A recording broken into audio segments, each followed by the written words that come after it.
Nutrition चुनो।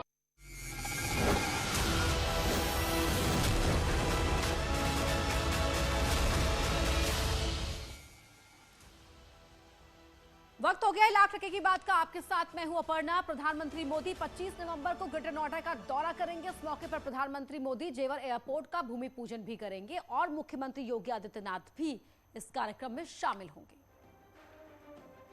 तो जेवर एयरपोर्ट महत्वाकांक्षी प्रोजेक्ट और इसका शिलान्यास होने जा रहा है। भूमि पूजन के कार्यक्रम में सीएम योगी भी शामिल रहेंगे। 25 नवंबर को जेवर एयरपोर्ट का शिलान्यास करेंगे प्रधानमंत्री मोदी। तो इस कार्यक्रम के दौरान 25 नवंबर को ग्रेटर नोएडा में क्या होगा वो आपको बता रहे हैं। एशिया के सबसे बड़े एयरपोर्ट का शिलान्यास होगा। एयरपोर्ट के लिए जमीन का अधिग्रहण हो चुका है। साइट की बाउंड्री वॉल बनाने का काम चल रहा है। इस कार्यक्रम के दौरान बीजेपी एक बड़ी रैली करने की तैयारी कर रही है, जिसमें बुलंदशहर, गौतम बुद्ध नगर, गाजियाबाद और अलीगढ़ समेत कई जगहों से लोगों को बुलाया गया है। साथ ही बीजेपी कार्यकर्ताओं को भी शामिल होने के लिए बोला गया है, क्योंकि बीजेपी विशाल कार्यक्रम करने की तैयारी कर रही है।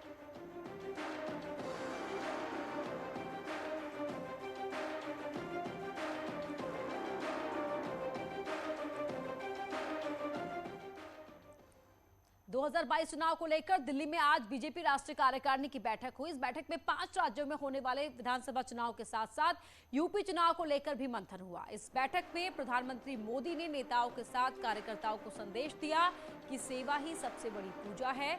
कोरोना काल में सेवा की नई संस्कृति देखने को मिली है। लोगों के साथ हमारी पार्टी ने लोगों की हर संभव मदद की। योगी सरकार ने भी बेहतरीन काम किया।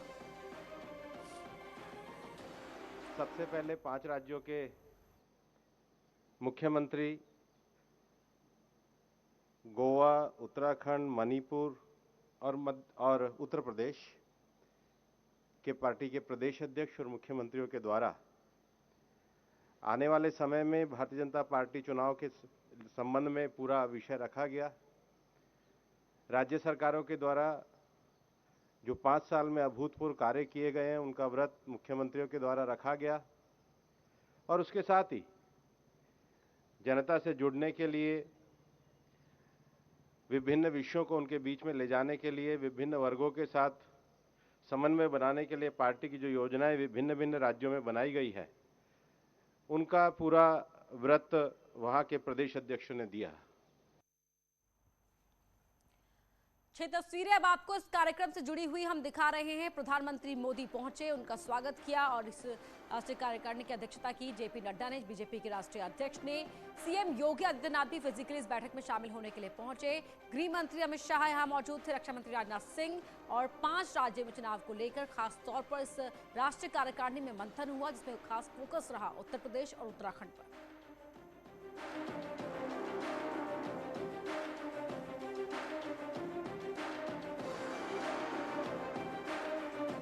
राष्ट्रीय अध्यक्ष बनने के बाद ये पहली बीजेपी नेशनल एग्जीक्यूटिव मीटिंग थी और इस मीटिंग की शुरुआत जेपी नड्डा के भाषण के साथ ही हुई, जिसमें उन्होंने प्रधानमंत्री नरेंद्र मोदी की तारीफ की। खासकर कोरोना काल में जो कदम उठाए गए हैं केंद्र सरकार की तरफ से, उसे लेकर जेपी नड्डा ने तारीफ की प्रधानमंत्री की, केंद्र सरकार की। 100 करोड़ डोज वैक्सीनेशन के दिए जाना, इसे एक बड़ी उपलब्धि बताया गया और इसे लेकर जो नीति रही है केंद्र सरकार की, खासकर प्रधानमंत्री की, उसकी तारीफ की गई है जेपी नड्डा की तरफ से, राष्ट्रीय अध्यक्ष की तरफ से। और 100 करोड़ डोज के अलावा नौकरी को लेकर, अर्थव्यवस्था को जो एक झटका लगा कोरोना के दौरान, उस दौर से भारत को बाहर निकालने के लिए जो कदम, जो नीति बनाई गई है, उसे लेकर भी चर्चा हुई है और उसे लेकर भी तारीफ प्रधानमंत्री की हुई है और इस तरीके से मीटिंग की।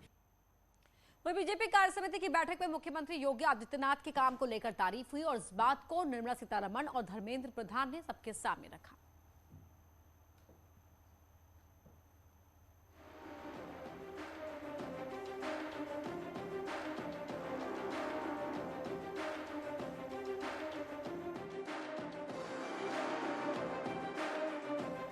तो कोविड काल में अच्छा काम किया गया। मुख्यमंत्री योगी ने यहां राजनीतिक प्रस्ताव रखा था और किस तरीके से चाहे जो श्रमिक हैं उनके लिए काम किया गया, उन्हें उनके जिले में ही काम रोजगार के अवसर प्रदान किए गए, तमाम चीजों को लेकर तारीफ हुई मुख्यमंत्री योगी की।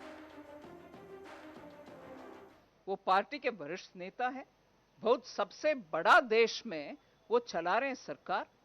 और ये कोरोना के समय में भी उनके हर एक स्टेप आपको मालूम है, वो चाहे वो माइग्रेंट वर्कर हो, चाहे गांवों में रोजगार पैदा करने के लिए उनका कोशिश हो, और अभी भी उसके बाद जो एम्प्लॉयमेंट के लिए वो उनके तरफ से काम हो रही है, ये इन सभी विषयों को मन में रखते हुए पार्टी के एक कार्यकर्ता पार्लियामेंट में बहुत सालों से है, इसीलिए क्यों नहीं।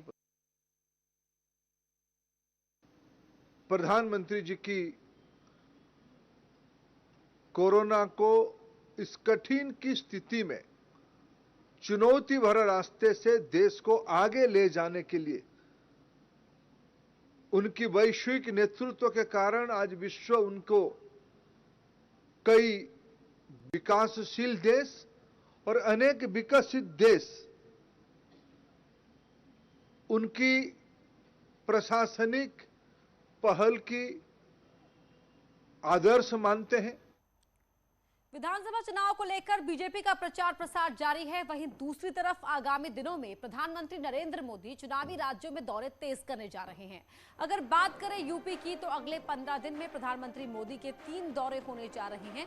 पहला दौरा प्रधानमंत्री मोदी का 16 नवंबर को सुल्तानपुर से शुरू होगा। इस मौके पर पूर्वांचल एक्सप्रेसवे का उद्घाटन करेंगे। इसके बाद एक्सप्रेसवे की हवाई पट्टी पर रैली करेंगे। इस एक्सप्रेसवे की सौगात मिलने से पूर्वी और पश्चिमी यूपी के लोगों को अच्छा फायदा होगा। इसके बाद 19 नवंबर को प्रधानमंत्री मोदी झांसी का दौरा करेंगे। इस मौके पर 75वीं वर्षगांठ के मौके पर शामिल होंगे और बुंदेलखंड को कई सौगात भी देंगे। और तीसरा दौरा लखनऊ का है, जब प्रधानमंत्री मोदी 20 नवंबर से शुरू हो रहे डीजीपी कॉन्फ्रेंस में हिस्सा लेंगे और इस कार्यक्रम का उद्घाटन करेंगे, जो 22 नवंबर तक चलेगा। इस कार्यक्रम में अमित शाह भी शामिल होंगे। 2022 के चुनाव से पहले पूर्वांचल के लोगों को एक बड़ी सौगात मिलने जा रही है। 16 नवंबर को देश के प्रधानमंत्री मोदी पूर्वांचल एक्सप्रेसवे का उद्घाटन करेंगे। साथ ही इस मौके पर पीएम मोदी सुल्तानपुर में एक जनसभा को संबोधित भी करेंगे। उत्तर प्रदेश के मुख्यमंत्री योगी आदित्यनाथ ने सत्ता संभालने के साथ ही पूर्वांचल को बड़ी सौगात देते हुए 6 लेन के 340 किलोमीटर लंबे एक्सप्रेसवे का निर्माण कार्य शुरू करवाया था, जो अब बनकर तैयार हो चुका है। लखनऊ के चांसराय से निकलने वाला ये एक्सप्रेसवे यहां से होते हुए बाराबंकी, अंबेडकर नगर, सुल्तानपुर होते हुए गाजीपुर तक जाता है। यानी कि अगर देखा जाए तो फिलहाल तो ये 6 लेन है, लेकिन भविष्य में इसे 8 लेन करने की भी गुंजाइश है, जिसकी तैयारी अभी यूपी सरकार की ओर से की गई है। माना यह जा रहा है कि इस एक्सप्रेसवे के बनकर तैयार होने से जहां पर पूर्वी उत्तर प्रदेश से पश्चिमांचल की नजदीकियां बढ़ जाएंगी, तो वही दिल्ली से बिहार का सफर भी ज्यादा आसान हो जाएगा। अनामिका न्यूज़ 18 लखनऊ। वहीं यूपीडा के कार्यों का निरीक्षण करने प्रमुख सचिव गृह अवनीश अवस्थी मऊ पहुंचे, जहां उन्होंने विकास कार्यों को लेकर समीक्षा बैठक की। इस बैठक को मोहम्मदाबाद गोहना इलाके में किया गया, जहां विकास कार्यों को भी देखा गया और अधिकारियों ने विकास कार्यों में तेजी लाने के निर्देश भी दिए।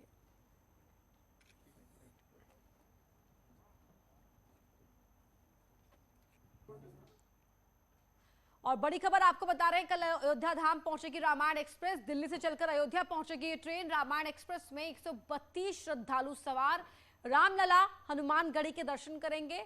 अयोध्या से वाराणसी जाएगी रामायण एक्सप्रेस। रेलवे अधिकारी श्रद्धालुओं का स्वागत करेंगे।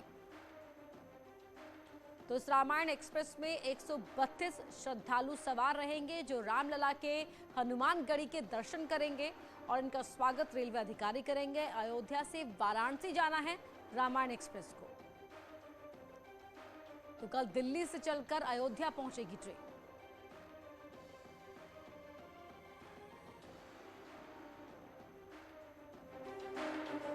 वहीं योगी आदित्यनाथ ने ट्वीट किया है, श्रद्धालु जन को प्रभु श्री राम से जुड़े पावन स्थलों के सुगमता पूर्वक दर्शन कराने हेतु IRCTC ऑफिशियल ने आज से रामायण सर्किट ट्रेन शुरू की है। आस्था का सम्मान करते हुए इस पुनीत कार्य हेतु सभी राम भक्तों की ओर से आदरणीय प्रधानमंत्री जी को कोटि कोटि धन्यवाद। जय श्री राम।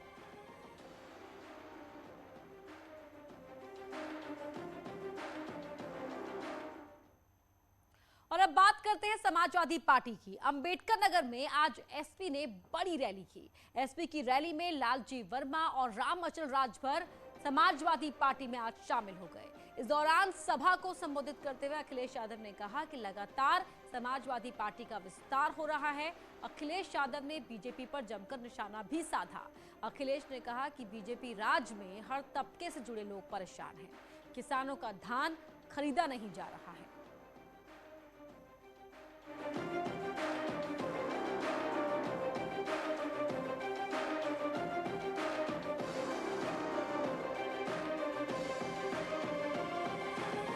अम्बेडकर नगर का संदेश केवल अम्बेडकर नगर का नहीं है, यहां से संदेश जा रहा है पूरे देश में, प्रदेश में।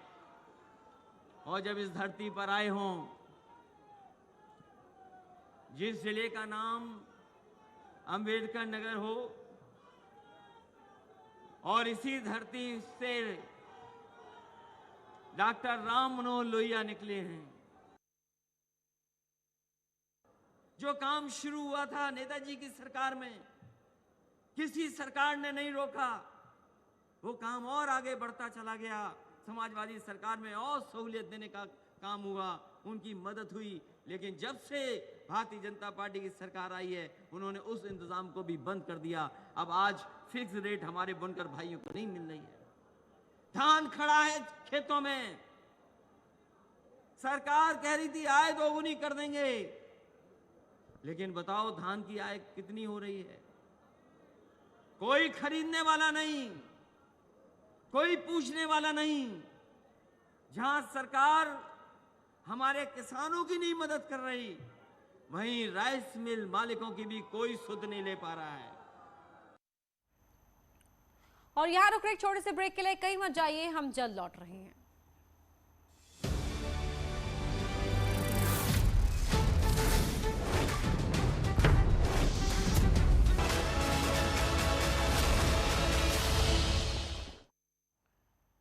और अब बात करते हैं मुख्यमंत्री योगी की, जो शामली का कल दौरा करेंगे। सीएम योगी कल यहां पर एक रैली करेंगे, पीएससी कैंप का शिलान्यास भी करेंगे मुख्यमंत्री योगी। करोड़ों की योजनाओं की देंगे सौगात।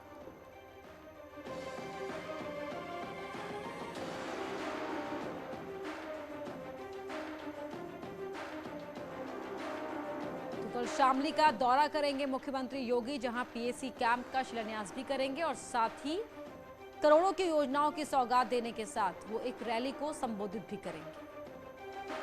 रहे हैं वो भी एक बड़ा तोहफा लेकर के कैराना में एक पीएससी कैंप के शिलान्यास के लिए योगी जी का कार्यक्रम है, तो भारी उत्साह लोगों के अंदर है, बड़ी तैयारी है। भारतीय जनता पार्टी के सारे कार्यकर्ता, जनप्रतिनिधि, शामली की जनता पल के बिछाए बैठी है और सभी लोग अभिनंदन करना चाहते हैं अपने लोकप्रिय मुख्यमंत्री योगी आदित्यनाथ जी का कि आपने शामली जनपद को, पश्चिमी उत्तर प्रदेश को जो नई ऊर्जा दी है, नई दिशा दी है, आदरणीय प्रधानमंत्री जी की प्रेरणा से हम सब आपका स्वागत करने के लिए पूरी तरह से तैयार।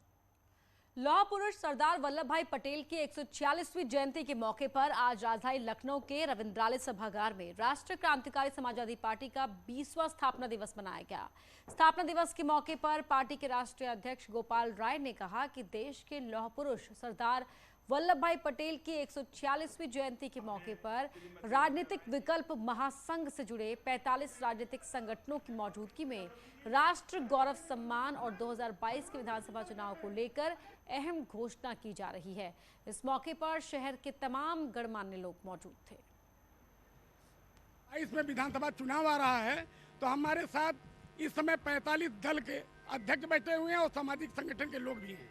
हम लोग यह रणनीति बना रहे हैं कि किसी राष्ट्रवादी ऐसे ताकत को समर्थन या मिल करके चुनाव लड़ेंगे जो हमें सम्मान करेगी, वो चाहे कोई भी दल हो।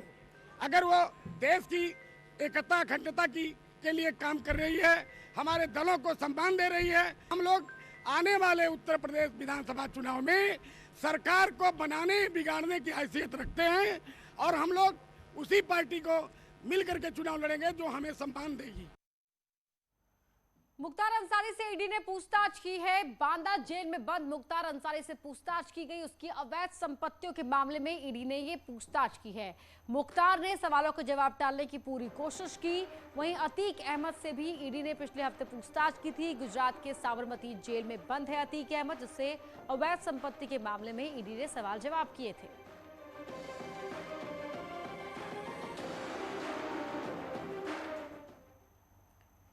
यूपी में धर्मांतरण मामले में लगातार एक्शन जारी है। अब इस मामले में उमर गौतम के बेटे अब्दुल्ला को गिरफ्तार किया गया, जिसकी गिरफ्तारी नोएडा ने एटीएस ने की है। दावा किया जा रहा है कि अब्दुल्ला के अकाउंट से 75 लाख रुपए आने के सबूत मिले हैं, जिनमें 17 लाख रुपए विदेश से आने की पुष्टि हुई है अब्दुल्ला पर आरोप है कि इस्लाम अपनाने वालों को वो पैसे दिया करता था। एजेंसी के मुताबिक अवैध धर्मांतरण सिंडिकेट का अब्दुल्ला एक अहम सदस्य भी है।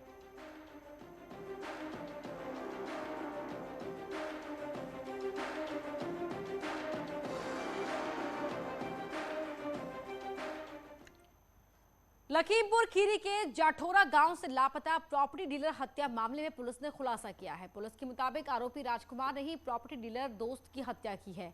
इस मामले में आरोपी राजकुमार समेत 4 लोगों को अरेस्ट किया है पुलिस ने। पुलिस पूछताछ में आरोपी ने बताया कि प्रॉपर्टी डीलर संदीप को धोखे से घर बुलाया, बाद में उसका मर्डर कर दिया। उसकी बाइक, मोबाइल और कुल्हाड़ी को गन्ने के खेत में फेंक दिया। फिलहाल पुलिस ने आरोपियों को सलाखों के पीछे भेज दिया है।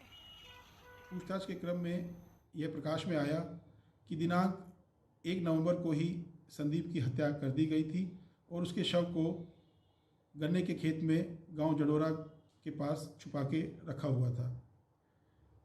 निशानदेही पर पुलिस के द्वारा संदीप वर्मा का शत-विशत शव गन्ने के खेत से बरामद किया गया।